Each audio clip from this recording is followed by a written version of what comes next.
Dua Lipa covers a Kylie classic, and I rank all of Lady Gaga's albums. I am Pop Sam Cam. This is the Pop Pod, and it is Friday, the 21st of March. Good morning, good evening, good afternoon, wherever you are. Thank you for tuning in to another episode of the Pop Pod. It is the end of our second week. It's been really fun once again. Thank you so much for joining me. If you like what you're hearing, press the rating, give me 5 stars, or drop a comment down below if you can. You should also follow or hit subscribe if that is something you want to do so you can stick around here with me longer. I really appreciate the support. This is the final episode for the week. However, I will put together the highlights for the weekend so that if you don't want to listen to 5 separate episodes, you can just tune in to that one. Let's get into the headlines. Dua Lipa has kicked off her tour in Australia for Radical Optimism. It seems that every night on the tour, she's going to be covering a different song. She's done AC/DC, she did Natalie Imbruglia's Torn, and now she's moved on to Kylie Minogue's I Can't Get You Out of My Head.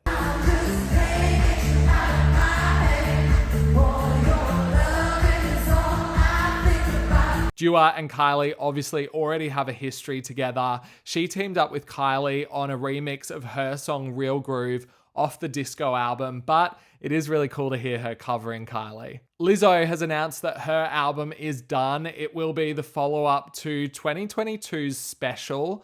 It's been a little while in the making. It's called Love in Real Life. We've already heard the first single and title track, and then she drops Still Bad as well. I get the feeling that she's going in a kind of rock vibe. I saw her play in New York just a couple nights ago, and it definitely had a Tina Turner kind of rock-esque mood to it. But I think we'll hear it soon because she has announced that it is completely done.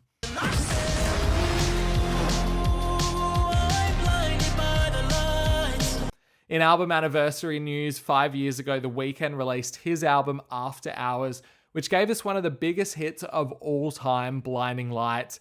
It was the first album in a trilogy that has also seen Dawn FM and Hurry Up Tomorrow. He, of course, wrapped that up this year, but I think After Hours will be kind of known as being a soundtrack to the pandemic because it was like one of the first records released. I mean, it was one of the last records released before the world basically went into lockdown, and many of the sounds from this album remind me of that period of time, but I love After Hours. I think it is probably The Weeknd's second best album behind Dawn FM.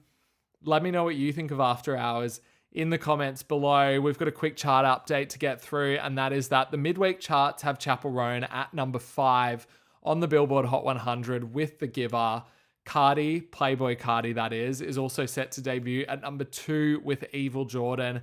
They're still predicting that Kendrick Lamar's Luther with SZA will spend a fifth week at number 1.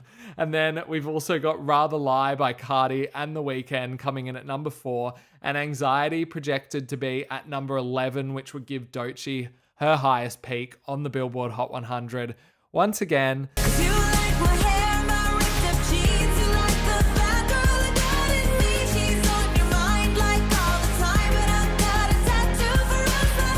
let's move on. It's been over a week since we got Lady Gaga's 7th album, Mayhem, so I feel like I've had enough time to put it into a ranking. Right now I'm going to rank her 7 albums from 7 to 1, starting with number 7, and I'm going with Joanne. This is a record that I actually don't mind that much, but I do feel like she was really caught up in trying to be something really authentic, and her definition of authentic was going against everything she'd done in the early part of her career, which is kind of like a little bit of a diss to what she was doing before. It almost says, I was putting on a character, this is the real me. She's discussed Joanne in recent interviews, and it feels like that is not actually how she felt at the time. She actually just felt like she was putting on another character. Joanne as an album, though, I think has its high points. I think that the opening song, Diamond Heart, is like incredible. I think that Perfect Illusion has aged really well. I feel like Million Reasons is one of her best vocal. I actually really like songs like AO. And I also think that Come to Mama just like unlocks something in me that just feels really warm and comfortable. But other than that, I just feel like this is not Gaga in her truest form, even though it does tell us a little bit about her history and who she is as a songwriter. It doesn't do enough other than that.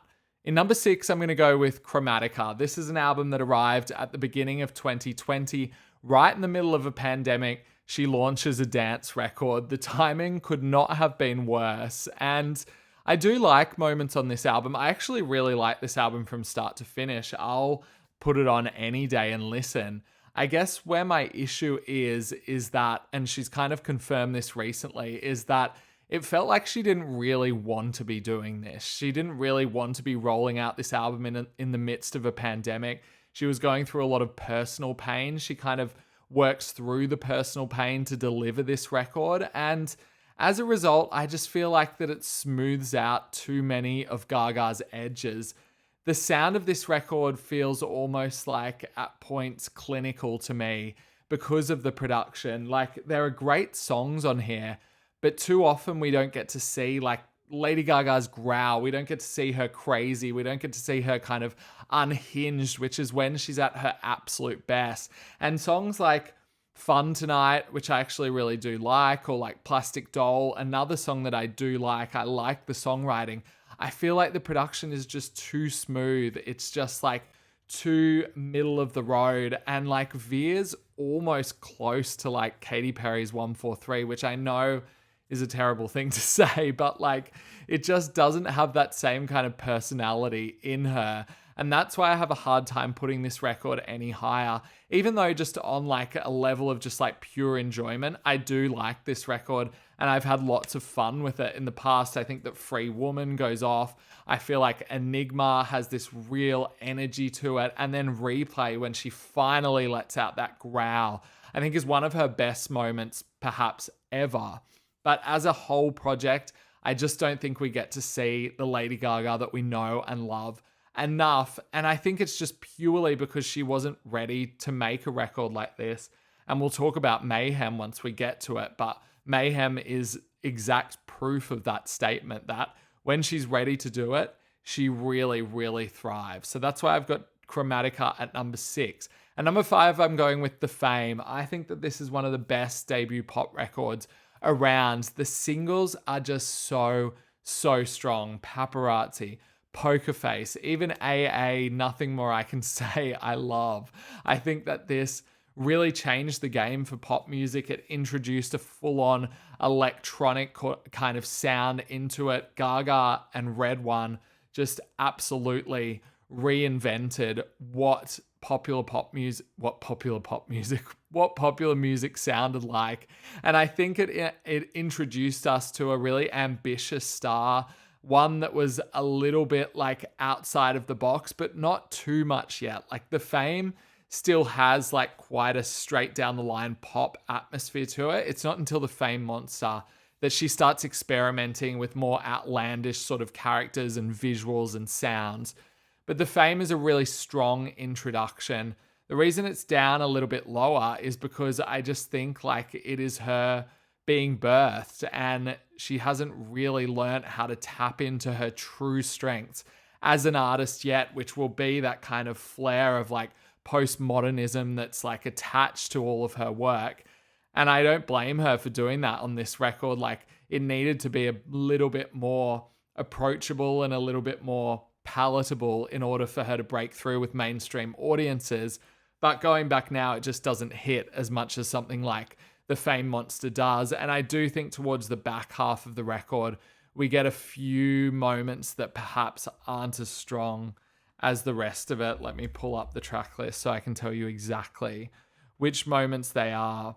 Songs like Starstruck doesn't really do it for me. Money Honey doesn't really do it for me. Paper Gangster doesn't. But then Boys, Boys, Boys and Brown Eyes I think is really, really strong. And Summer Boy I think is really slick going back and listening to it now. But I'm still keeping it at number 5. In number 4, I am going with, for now, Mayhem. There's quite a jump in between 5 and the top 4, I think.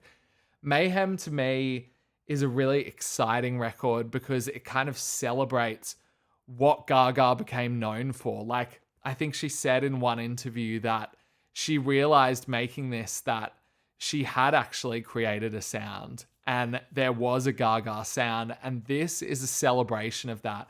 I mean, you've got Abracadabra, which feels like a full-on embrace of the sounds that she was creating in the early part of her career, but not just an embrace, like furthering it, going even harder on it. And I think that that is Mayhem's greatest strength, is that she's finally realized the sound that she created, and she's finally making a record where she truly believes that. But it's not just that. I mean, you do get songs that are kind of referential of her career in the past, Garden of Eden as well. I feel like I'm trying to pull up some other track names that remind me of Vanish Into You, I think, as well. But then she's also pushing herself further while also going back to the artists who really influenced her in the early part of her career. A song like Killer, for example, sounds like nothing else that Gaga's really made. But there is that David Bowie and Prince reference, both artists that she's name dropped in the past as being inspirations.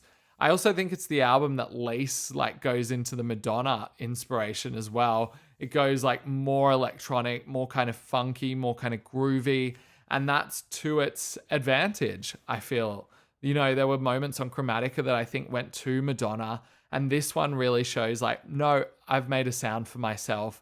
And I think that's why it's so exciting. I just think basically from start to finish, this album is totally enjoyable and just has some of the best moments that she's given us in well over a decade. I'll call out Killer, Garden of Eden, Zombie Boy as being Abracadabra as well, Perfect Celebrity, as feeling like Gaga has Gaga back in her eyes. She's got a hunger, she's got a passion for music again, and it's so exciting to hear that outside of the jazz world. I feel like for the last 10 years, the only times that I saw Gaga was through her jazz work, because there was this kind of excitement and buoyancy that she brought back with her pop music on Mayhem. I think it's a great record, but it's in 4 for now. Number 3, Born This Way. Such an ambitious, bonkers record to have when you're at kind of the peak of your powers.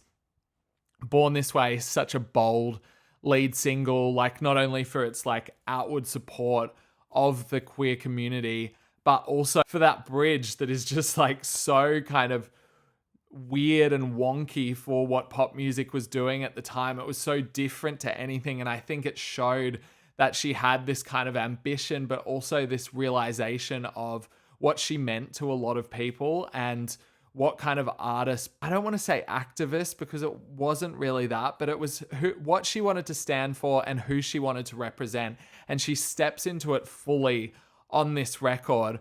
But then kind of, I think Born This Way, even with Joanne in the picture, Born This Way is the closest she gets to making a rock record. She takes this kind of rock inspiration and she blends it with electronic work. And that's how we get moments like Heavy Metal Lover, Electric Chapel, Highway to Love. And I think these are the strongest records on the album.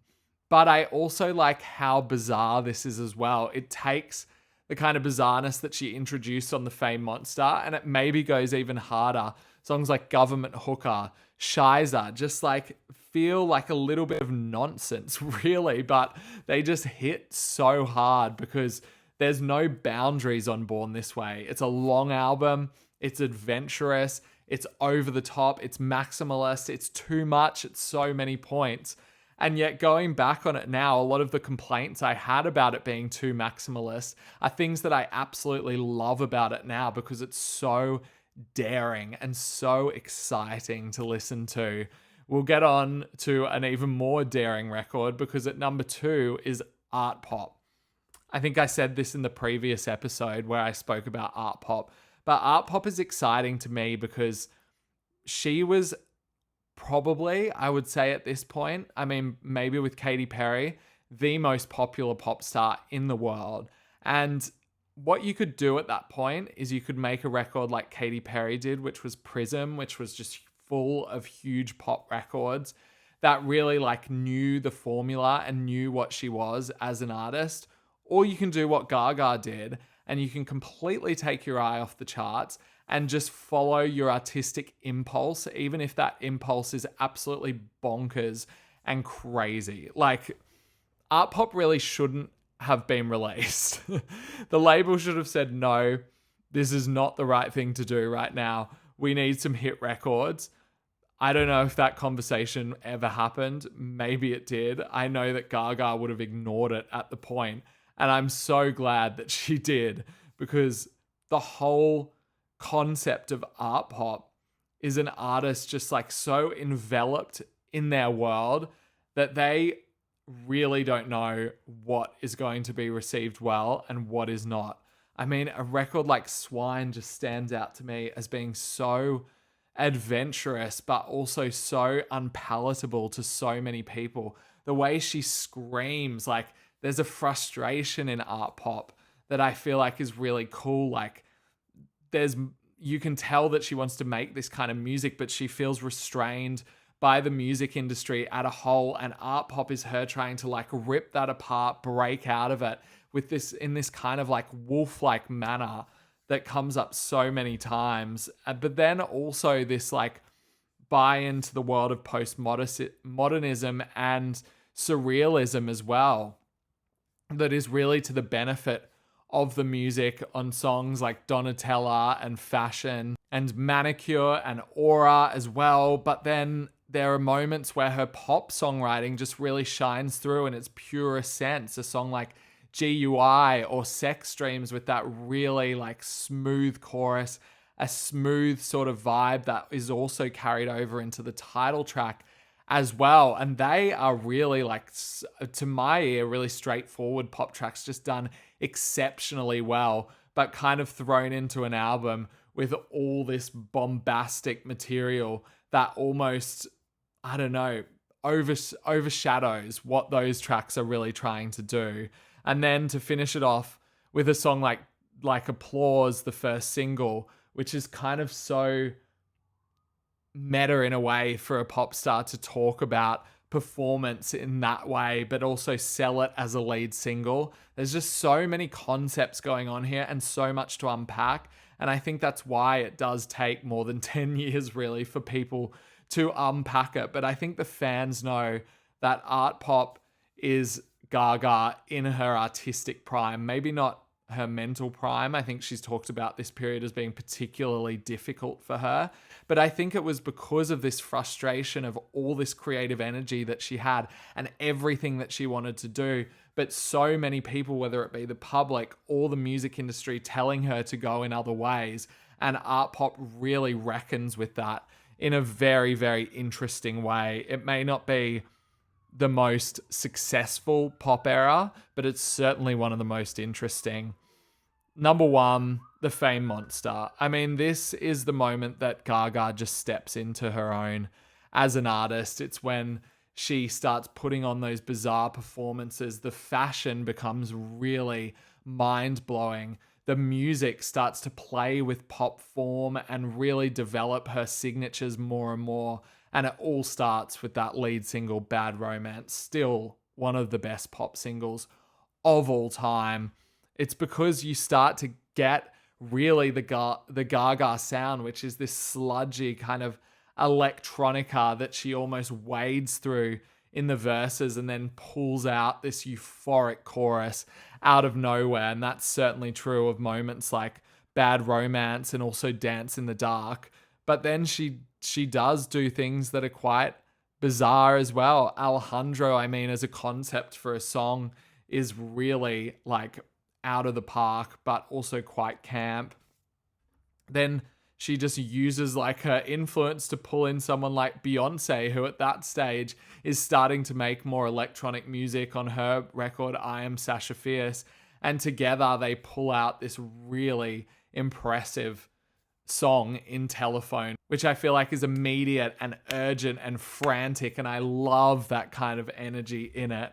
But then as well, I feel like Elton John is always a big reference in her career. And that certainly comes into play on a song like Speechless, which is just like this desperate, yearning ballad where I just remember that performance where she just smashes the bottle on the piano and there's flames everywhere. This is an artist who I started to understand at this point was not afraid to dig to her deepest, most desperate thoughts and portray it with that kind of chaos and craziness that you can sometimes feel when these emotions are just completely taking over you. And I just love watching her step into that on the Fame Monster and really becoming Lady Gaga at this point. To me, I think that the Fame Monster is one of the most successful, if you consider everything, the whole package, the music videos, the singles, the award show performances, all of it. It's one of the most exciting pop eras of all time.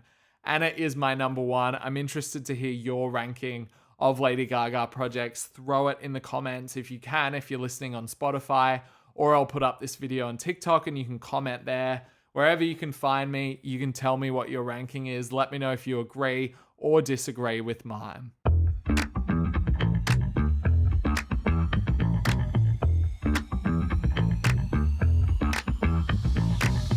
It is New Music Friday. I want to go through some of the new releases of the week and tell you whether I think they are a bop or flop, starting with Selena Gomez and Benny Blanco's Bluest Flame. I just wanna go all night, I just wanna go insane, touching the summer rain, hotter than the bluest flame, hotter than the bluest flame. This is a Charlie XCX co-write, and you can tell that straight from the offset. It sounds a lot like How I'm Feeling Now by Charlie for me, and almost too much so. Like, this feels like Selena doing Charlie XCX karaoke, and I'm so on the fence because I actually love the sound of it, but it is just so close to Charlie XCX's own work that it's hard to take my head out of that kind of mindset. So I'm going to give it a cautious bop at this point.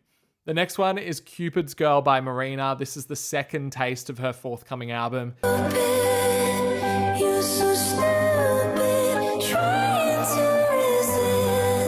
She gave us Butterfly a couple of weeks ago.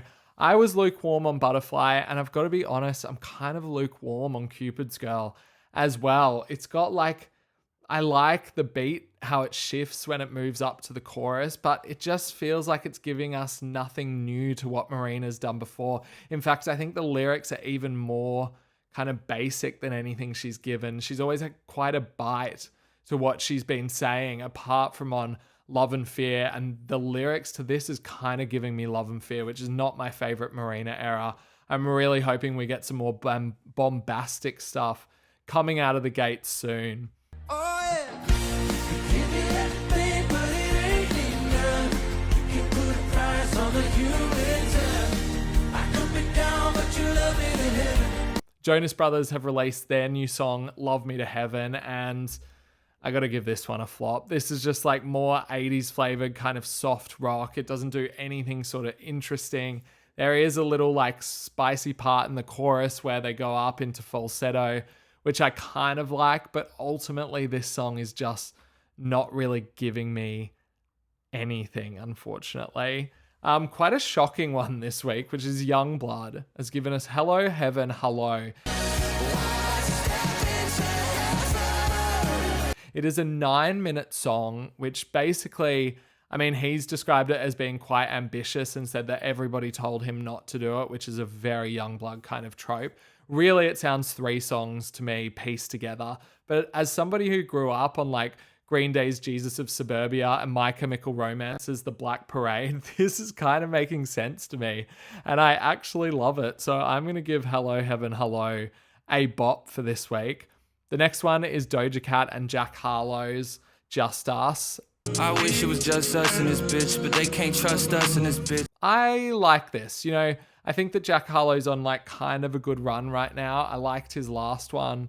I thought it was kind of cool. It was called Let Me Remind Myself, Set You Free. This is very much in that kind of tone. This feels like kind of throwback to the days of like Nelly and Kelly Rowland and stuff. But what it's showing me is that Doja Cat is definitely going back to kind of more of a palatable kind of pop sound, given this feature and also Born Again with Lisa and Ray. So basically it just makes me excited to hear Doja Cat's solo material, which I guess is kind of the point of her appearing on it. I want to move on to a really cool one now. Kilo Kish's Digital Emotional. Will you hit me up? I don't feel you, I don't feel you, I don't feel you.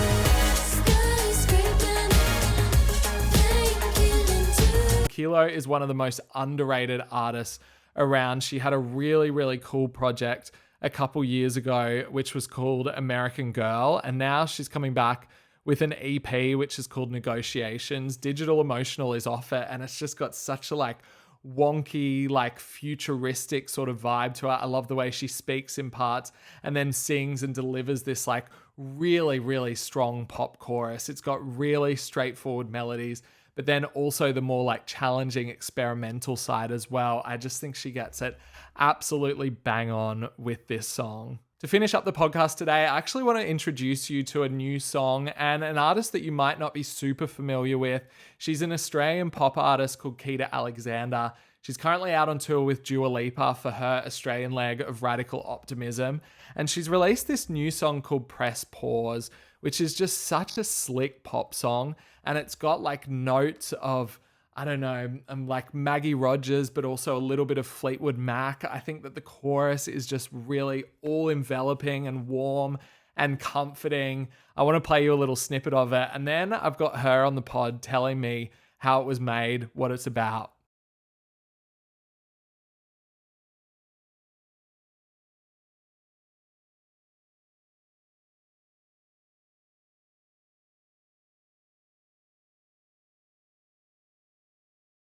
Press Pause is about being there for your friends and family during their hard times and just trying to keep them in the moment, because a lot of the times we get swept up in the future, anxious about the future, depressed about the past.